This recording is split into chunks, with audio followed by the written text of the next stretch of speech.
My name is Lawrence Green, and this is African American history.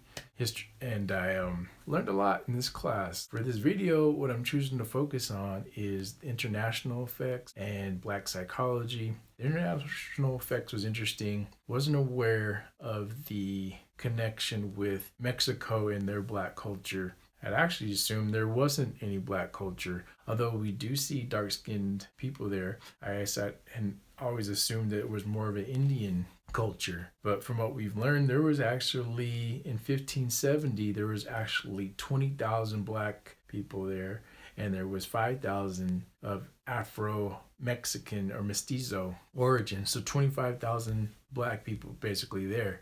And then in 1646, less than 100 years later, there was 150,000 Blacks at that time. So they do experience a color divide there. A lot of times the people that are darker skinned have negative racial stereotypes, and the upper class political leadership is normally either light skinned or white. So that was interesting there. That shows that there's a lot of similarities between the United States and Mexico.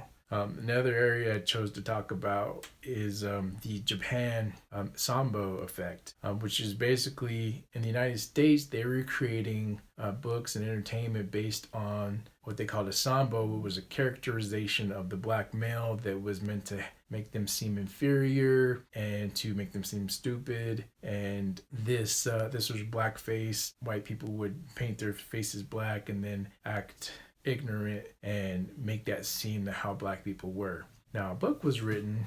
This particular one was translated and sent to Japan in 1907, and this is what Japan or Japanese people actually thought that Black people were like. This became ingrained, and they also used that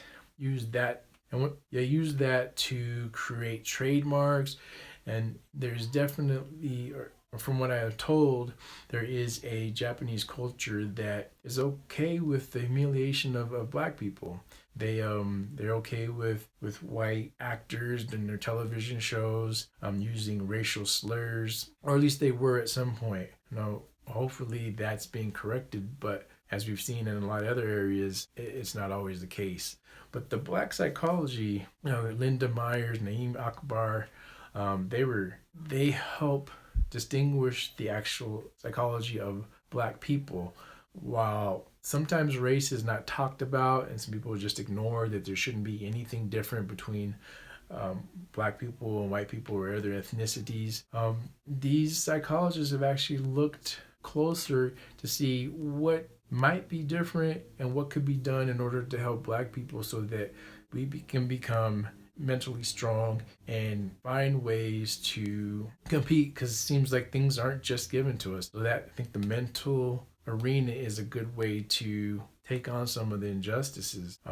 They really look at Africana religion, go back there, what our civilizations were based on at that time, and they've used that to help build an inner strength. They found that people that do have that knowledge of themselves and what Black people are capable of, they're less likely to become involved with drugs and crime. And there's just a profound way that it helps people. And nobody really wants to go that route. But sometimes in order to avoid having those type of things happen, it is good to have an idea of the strengths that we have inside. And those are some of the things I learned. And I'm so glad to be able to share that with you today. Thank you.